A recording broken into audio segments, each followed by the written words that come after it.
गोरी घोड़िया के तनका उधार दा गोरी घोड़िया के तनका उधार दा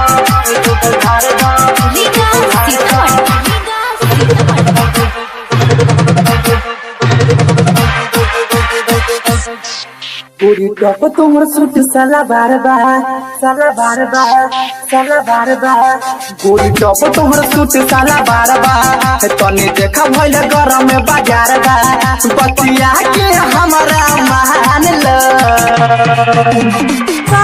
उघार द घोड़िया के तनका उघार द गोरी घोड़िया के तनका उघार द गोरी घोड़िया के तनका उघार द गोरी घोड़िया के तनका उघार द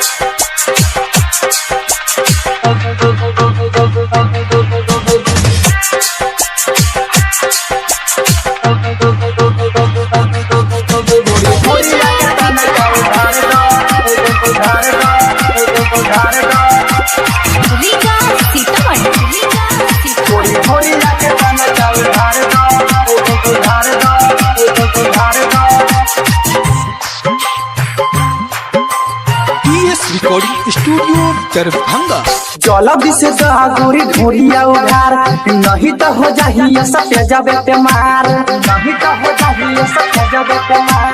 जल्दी से गोरी घोड़िया उधार नहीं तो हो जाही सत्य जबे ते मार तनी घोड़िया पर सुटवा फार ल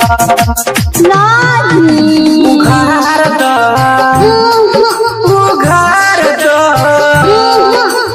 घोड़िया के तनका उधार द गोरी घोड़िया के तनका उधार द गोरी घोड़िया के तनका उधार द गोरी घोड़िया के तनका उधार द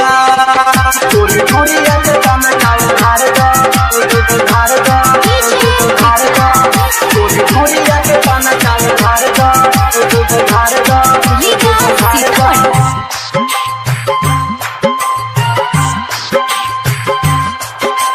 पारा डेंजर होला दरभंगा के छोरा बाते बाते में उ देखा बेला घोरा पारा डेंजर होला दरभंगा के छोरा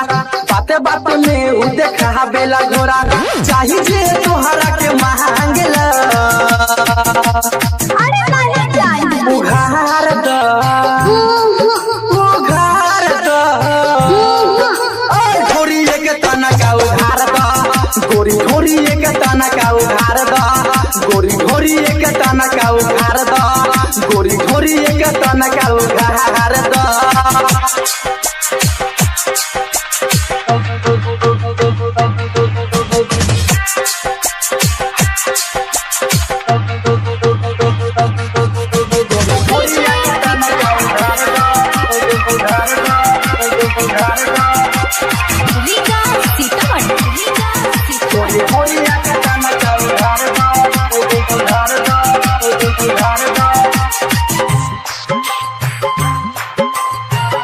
रिकॉर्डिंग स्टूडियो दरभंगा। संजय मस्ताना कहे राकेश रसीला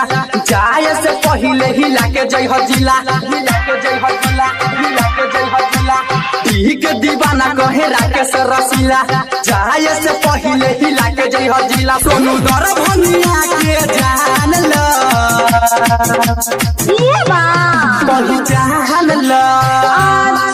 तनी जान ल